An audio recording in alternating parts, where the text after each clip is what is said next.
Great. So our next up is SARA-Q, which will be presented by Micheol Song. Micheol is the Director of Research at Voice of Calling.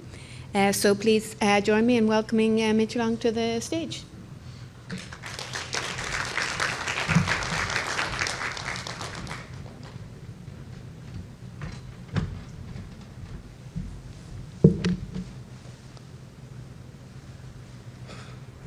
Good afternoon, everyone. I'm Micheol Song from Voice of Calling, a nonprofit focused on democratizing computer science. It took 4 years for 9-year-old Izzy to be diagnosed with Friedreich's ataxia, causing frustration and financial strain on her family. This story is from Children with Ataxia, a book that includes the struggles faced by many children with ataxia and their families.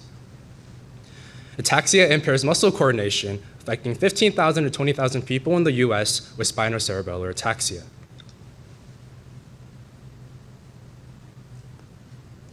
The most commonly used test for assessing the motor skills of ataxia patients is a scale for the assessment and rating of ataxia. SARA test is conducted by a healthcare professional who manually records the results on paper. The SARA test is subjective, and for patients with mobility issues, meeting a specialist in person is a significant challenge. Sorry, the clicker is not working with me. Okay. That is why we came up with SARA-Q, which allows patients to easily perform upper limb movement tests like finger to finger and finger to nose online. When a patient draws a line on the computer screen, it is analyzed in real time in 8 ways: deviation area, reverse movement, discontinuity, test area overshoot, tremor frequency, maximum amplitude, average rotational amplitude, and modulation speed analysis. The data is objective, quantitative, and precise. Since it operates on a website, the test can be easily conducted from anywhere without the need for a specialist. Additionally, data can be collected on a large scale using a cloud server. SARA-Q streamlines the medical process, enabling faster ataxia diagnosis, quicker treatment, and cost savings.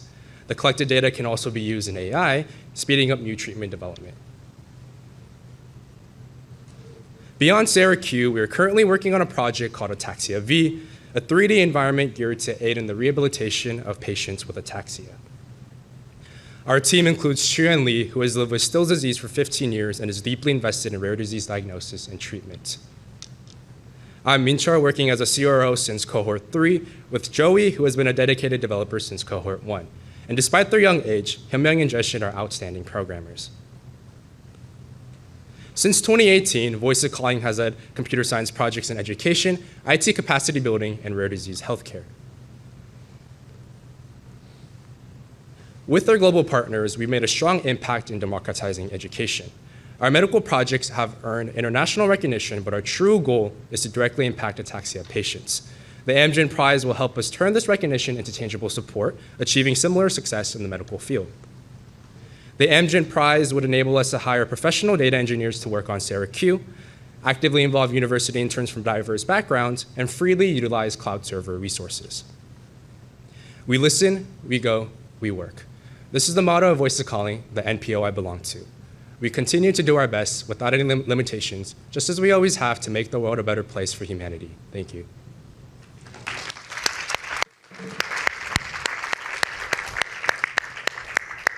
Nice job, Micheol. Thank you. Can you believe he's a sophomore in college? Amazing. All right, let's turn it over to our judges. Who has questions about SARA-Q? Diego. Again. Okay, congratulations. It's an amazing work. Could you please specify what strategies of participation in the community of patients and caregivers will have in the project, and how they will be able to assess whether the results achieved meet their needs and expectations?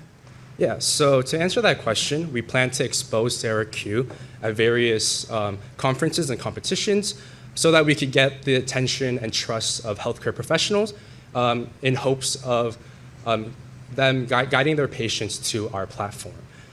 So in particular, we presented our project at the International Congress for Ataxia Research back in 2022, and we hope to go there again this year in a couple of weeks to further present our project and to further expand our network. And to answer the later portion of your question, because SARA-Q is already built off of a well-known SARA test, it's already deemed reliable, meaning that the community can put full trust in our platform to meet their expectations and needs. Thanks, Diego. Who else has a question? Michael. Well, congratulations again, and commend you on your achievements, particularly at such a young age. When and how does the team plan to prepare a more in-depth commercialization plan? For example, licensing, intellectual property, and then a regulatory path. Yeah, so we have some sort of, checkpoints that we do want to achieve, and some sort of a timeline. So hopefully by the midpoint of next year, 2025, we hope to conclude our experimental phase with SARA-Q, and officially beginning our commercialization stage, where we hope to secure intellectual property rights, et cetera, like you mentioned. And in order to do this, we have multiple other steps in mind. So for example, by the end of this year, we plan on collaborating with the National Ataxia Foundation, or the NAF, to feature our SARA-Q platform on their websites for healthcare professionals and other patients to use. And also a couple weeks ago, towards the end of August, early September, as a part of an ODA support project, we were actually in Tanzania. And there we already built initial trust from the stakeholders at these Tanzanian hospitals. And because of this, in early next year, we hope to offer our SARA-Q platform for free for the patients in Tanzania in exchange for data that we could use for further development. And then finally, hopefully by the start of 2026, we hope to officially launch our service with the hopes of garnering around 50 or so hospital doctors and professionals. And once we kind of familiarize our platform with these patients and hospital professionals, we hope to transition to some sort of subscription-based model. Thank you. Thank you. All right, I think we have time for one more question. Jill.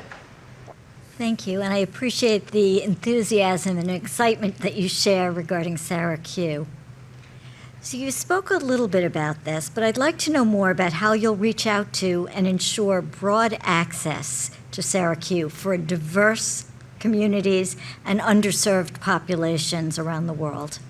Yeah, so that's a great question that you brought up, and that's something that we really considered to be important when coming up with ideas and solutions for our projects.